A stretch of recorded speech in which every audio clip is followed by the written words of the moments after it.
श्री शिवाय नमस्तुभ्यम। आप सभी भक्तों को शनि प्रदोष की मंगल शुभकामनाएं। भगवान भोलेनाथ और माता पार्वती आपकी समस्त मनोकामनाओं को पूर्ण करें और भगवान शनिदेव आपके जीवन की समस्त बाधाओं को दूर करें। इसी मंगल कामना के साथ आज की वीडियो का प्रारंभ करते हैं और आज आप सुनने वाले हैं शनि प्रदोष व्रत की कथा। इसके साथ ही शनि प्रदोष व्रत के दिन किस प्रकार से भगवान भोलेनाथ की पूजा आराधना करें, किस प्रकार से माता पार्वती की पूजा करें और भगवान शनिदेव की किस प्रकार से आराधना करें और प्रदोषकालीन पूजा के शुभ मुहूर्त की जानकारी आपको आज की वीडियो में मिलने वाली है।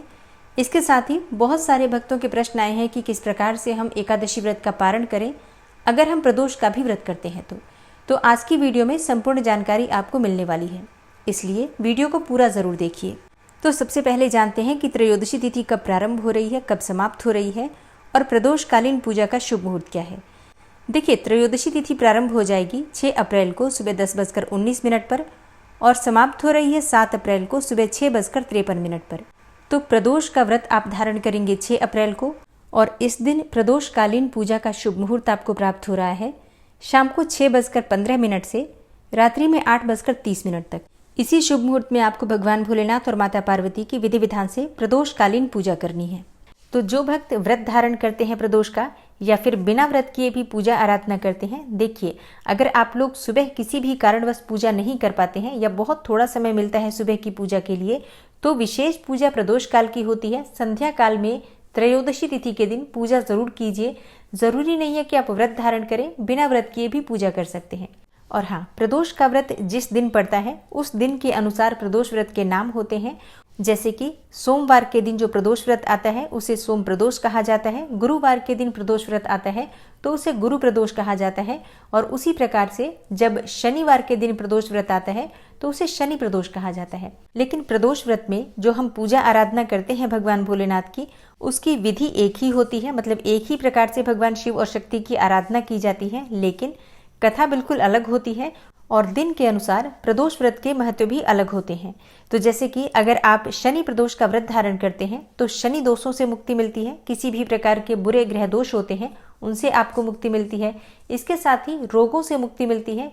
ऐसा कहा जाता है कि अगर आप शनि प्रदोष का व्रत धारण करते हैं तो असाध्य रोगों से भी मुक्ति मिल जाती है। किसी भी प्रकार की लंबी बीमारी से आप परेशान हैं तो प्रदोष का व्रत अगर शनिवार के दिन आता है तो आप पूजा आराधना जरूर कीजिए। अगर आप व्रत नहीं कर सकते हैं तो भगवान शिव और माता पार्वती की कृपा से शीघ्र ही आपको लंबी और असाध्य बीमारी से भी मुक्ति मिल जाती है। और संतान प्राप्ति के लिए शनि प्रदोष को सर्वाधिक श्रेष्ठ व्रत माना गया है। तो जिन दंपतियों को संतति सुख की कामना है, अभी तक आपको संतान की प्राप्ति नहीं हुई है, उन्हें शनि प्रदोष का व्रत अवश्य धारण करना चाहिए। और व्रत नहीं कर पाते हैं तो पूजा जरूर कीजिए। प्रदोष काल की पूजा विशेष महत्वपूर्ण है।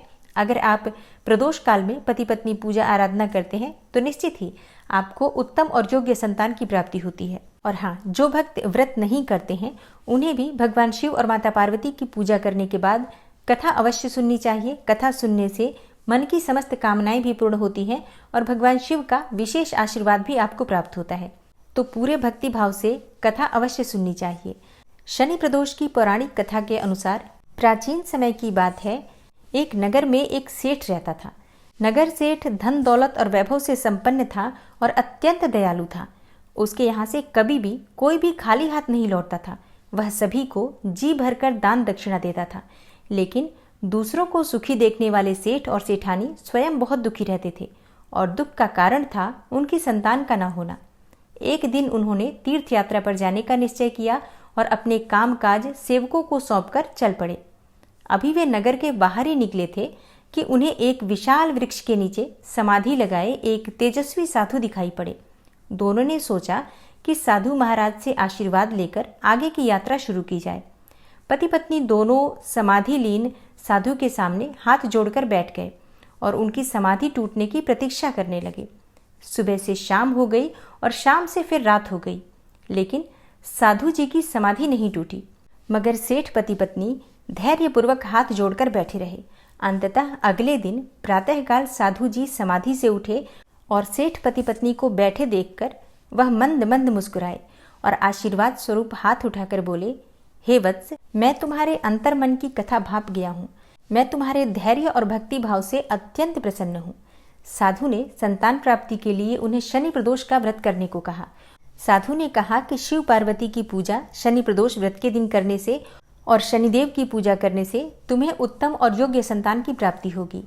साधु से आशीर्वाद पाकर और शनि प्रदोष की विधि जानकर सेठ सेठानी प्रसन्न मन से तीर्थ यात्रा की ओर निकल पड़े।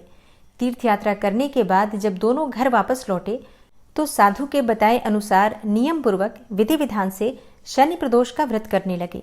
इसके कुछ समय के बाद शनि प्रदोष व्रत के प्रभाव से सेठ की पत्नी ने एक सुंदर पुत्र को जन्म दिया। इस व्रत के प्रभाव से उनके यहाँ छाया अंधकार लुप्त हो गया। दोनों आनंद पूर्वक रहने लगे। तो जो भी भक्त सच्चे मन से भगवान शिव और शक्ति की आराधना करते हैं और शनि प्रदोष के दिन शनि भगवान की भी पूजा आराधना करते हैं तो निश्चित ही उनके मन की कोई भी कामना हो भगवान शिव, शक्ति और शनिदेव की कृपा से पूर्ण होती है।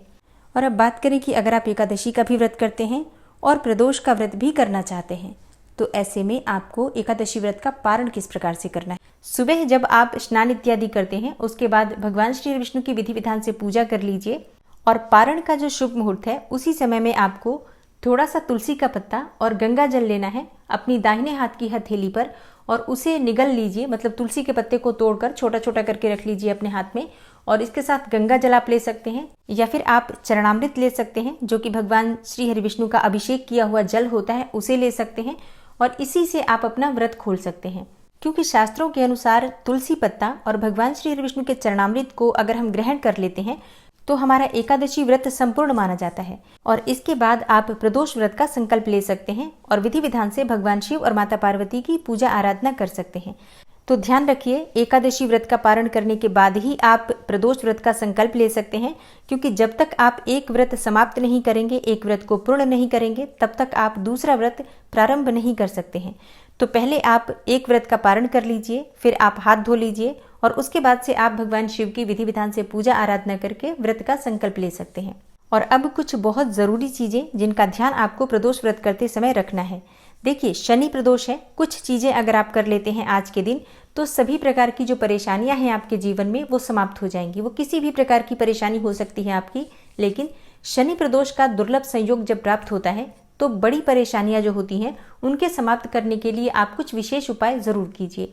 तो सबसे पहले तो जैसे कि आप भगवान शिव और शक्ति की आराधना करेंगे, उसके बाद घर के आसपास कहीं भी पीपल का वृक्ष हो तो वहां जाकर आपको एक पात्र में थोड़ा सा दूध, जल, काले तिल, अक्षत और थोड़ा सा शक्कर मिलाकर पीपल की जड़ में अर्पित करना है और लक्ष्मी नारायण का मन में ध्यान करना है। भगवान शनिदेव का अपने मन में ध्यान करना है और अपने पितरों का स्मरण करना है और विधि विधान से पीपल वृक्ष की पूजा आराधना करके एक दीप दान करके पीपल की परिक्रमा कर लीजिए। आप चाहे तो 7 बार कर सकते हैं, 11 बार कर सकते हैं और अगर समय नहीं है तो 4 बार भी पीपल की परिक्रमा कर सकते हैं। और हाँ, आप चाहें तो शाम के समय भी पीपल में दीप दान कर सकते हैं, लेकिन सुबह की पूजा अनिवार्य है क्योंकि शाम के समय जल नहीं अर्पित करना चाहिए पीपल में, लेकिन दीप दान आप शाम को भी कर सकते हैं। और अगला कार्य आपको करना है, जब आप भगवान भोलेनाथ की पूजा आराधना कर रहे हैं, शिवलिंग की पूजा कर रहे हैं, तो आपको शमी पत्र अगर मिल जाता है तो शमी के पत्र अवश्य भगवान शिव को अर्पित कीजिए।